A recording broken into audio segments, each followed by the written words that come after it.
Chapter 130 Edit Translate. Setelah mendengar perkataan Yang Chen, Dr. Li langsung merasa bingung dan seluruh tubuhnya tidak sehat. Yang Chen, sebenarnya ingin membunuh ke rumah Pangeran Gong. Kamu gila, Pangeran Gong, tapi adik laki-laki yang mulia. Jika kamu menyinggung Pangeran Gong, kamu melawan Yang Mulia. Bukan hanya dia, tetapi bahkan Gutong dan yang lainnya di samping merasa Yang Chen gila. Ini adalah dosa terhadap Yang Suci selamanya.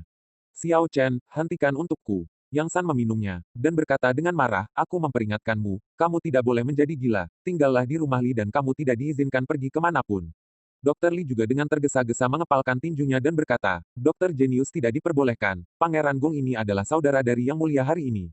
Jika kamu menyinggung perasaannya, maka itu sama dengan menyinggung Yang Mulia. Lihatlah Dokter Jenius itu, yang lainnya juga menghibur. Meskipun Gutong tersentuh, dia tidak akan melihat Yang Chen mati, dan segera membujuk Yang Chen dengan orang lain. Mendengar ini, Yang Chen terdiam di telapak kakinya. Berbalik dan menatap Yang San. Ayah, aku harus pergi, kata Yang Chen perlahan. Lancang, mendengar hal ini, Yang San sangat marah dan berkata, apakah kamu gila?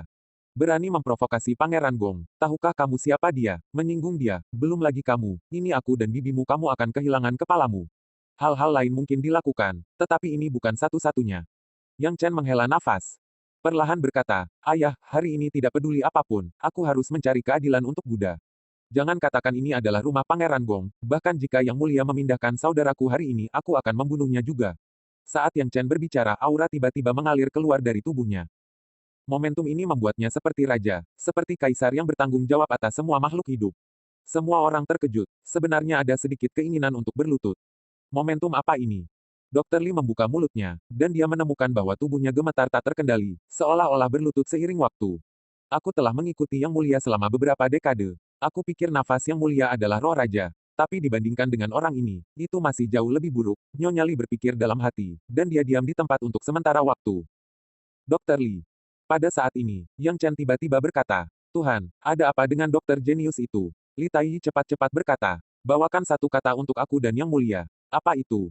Aku ingin meminjam kepala keponakannya untuk digunakan. Yang Chen meninggalkan sepatah kata pun dan berkata, dia hanya berbalik dan pergi tanpa memperhatikan bagaimana semua orang memblokirnya. Mendengar ini, Dr. Li sangat terkejut dan tidak bisa berkata-kata. Melihat Yang Chen yang akan pergi, dia tidak tahu harus berbuat apa. Bocah bau, aku akan mengejarnya kembali. Yang San mengutuk dan hendak mengejar Yang Chen, tetapi dia tidak berjalan beberapa langkah sebelum dia dihentikan oleh Dr. Li. Saudara Xian, jangan pergi, kata Dr. Li dengan tergesa-gesa. Yang San menatapnya tanpa bisa dijelaskan. Dengarkan saja Dr. Li berkata, saudaraku Bajik masih jangan mengejar, setahu aku, Dokter Jenius itu bukan orang berdarah, dia berani pergi, dia harus percaya diri. Jangan bikin masalah, Dr. Li tersenyum masam dan berkata.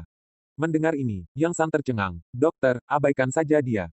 Kontrol, tentu saja, Li berkata, hanya saja, untuk saudara Xian ada satu hal lagi yang penting sekarang. Apa masalahnya? Pergilah ke cabang alkimia. Tabib Li melontarkan beberapa patah kata, dan berkata, Luoji, Presiden Cabang Alkimia, hubungi Dokter Jenius dan biarkan dia maju untuk memastikan bahwa Dokter Jenius itu lengkap. Mendengar ini, Yang San sangat gembira, mengangguk, dan akan segera lewat. Tetapi sebelum dia mengambil beberapa langkah, dia hanya berbalik dan berkata, di mana Dokter Jenius itu? Di mana Dokter Jenius itu? Pergi menemui Yang Mulia. Dr. Li menghela nafas, menggelengkan kepalanya, dan tersenyum pahit tanpa diduga, aku sudah cukup umur, dan aku masih sibuk, jadi aku harus memberikan kata-kata kepada seseorang. Dr. Li tersenyum pahit dan berjalan perlahan menuju bagian luar Li Mansion. Dan mendengar ini, semua orang langsung terkejut. Dia ternyata, benar-benar akan membantu Yang Chen menyampaikan pesan. Ibu kota kekaisaran, cabang alkimia. Ketika Luo Ji mendengar bahwa ayah Yang Chen ada di sini, dia segera mengesampingkan semua urusannya dan pergi ke pintu untuk menerima Yang San secara langsung. Tidak hanya dia, tetapi bahkan Luo Qingling, Liu Yichui dan yang lainnya berdiri di depan pintu satu demi satu. Spesifikasi seperti itu tidak pernah terdengar. Ternyata itu saudara Yang, aku tidak tahu mengapa kamu datang ke cabang alkimia aku. Luo Lao tertawa, dia sudah sangat tua sehingga dia bahkan menyebut Yang San sebagai saudaranya, yang sebenarnya sudah cukup baginya. Yang San tidak peduli tentang hal-hal ini. Dia seluruh hatinya jatuh ke tubuh Yang Chen, dan dia buru-buru menceritakan apa yang baru saja terjadi. Mendengar ini, ekspresi Luo Lao tiba-tiba berubah.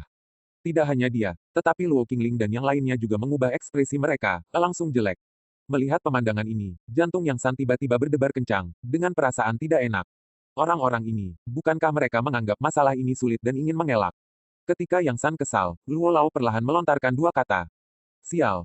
Apa-apaan ini? Tanya Yang San cepat. Jiang Han sialan, kata Luo Lao perlahan. Mendengar ini, Yang San tercengang. Dia bahkan bertanya-tanya apakah telinganya salah dengar. Pihak lain benar-benar mengatakan Jiang Han pantas mati. Namun, dia tidak terpana lama sebelum mendengar Liu Yishui di belakangnya juga berkata, ya, Jiang Han benar-benar pantas mati.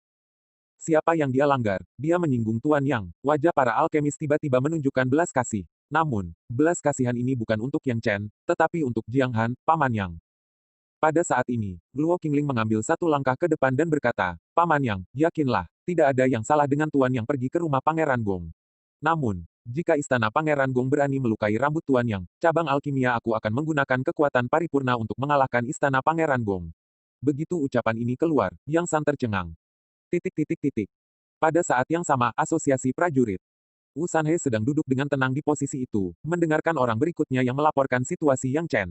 Bawahan ini adalah orang-orang yang dikirim Wu Sanhe untuk secara diam-diam melindungi Yang Chen. Setelah mendengarkan laporan itu, Wu Sanhe tiba-tiba tersenyum. Seperti mengingat sesuatu hal yang menarik adalah sama, bergumam, tanpa diduga, setelah sekian tahun, dia masih memiliki temperamen seperti ini. Benar-benar tidak berubah sama sekali. Dia tiba-tiba teringat bahwa 80.000 tahun yang lalu, dia diganggu oleh murid sekte tertentu di luar karena salah satu putranya yang saleh. Dalam amarahnya, Yang Chen memusnahkan sekte ini yang dipenuhi lebih dari 30.000 orang. Pada kesempatan lain, seorang teman dari tangan kiri dan kanan Yang Chen dihapuskan karena dia menyinggung tuan muda dari kekuatan super. Setelah Yang Chen mendengar ini, dia langsung memotong tangan kiri dan kanan lebih dari 40.000 orang dari kekuatan super ini. Dan juga, banyak. Namun, orang-orang di bawahnya mendengarnya di awan dan dalam kabut, dan tidak tahu apa itu. Lalu, apa maksud Presiden Yi? Wu Sanhe tidak mengangkat kepalanya, dan berkata dengan ringan, Jiang Han, ayo kita bunuh. Jika istana Pangeran Gong berani memindahkan Yang Chen 1 poin, asosiasi seni bela diri aku akan menghancurkannya. Seperti bab bacaan gratis teks penuh 80.000 tahun kelahiran kembali, harap kumpulkan. Bab bacaan gratis teks penuh kelahiran kembali 80.000 tahun novel.com memiliki kecepatan pembaruan tercepat.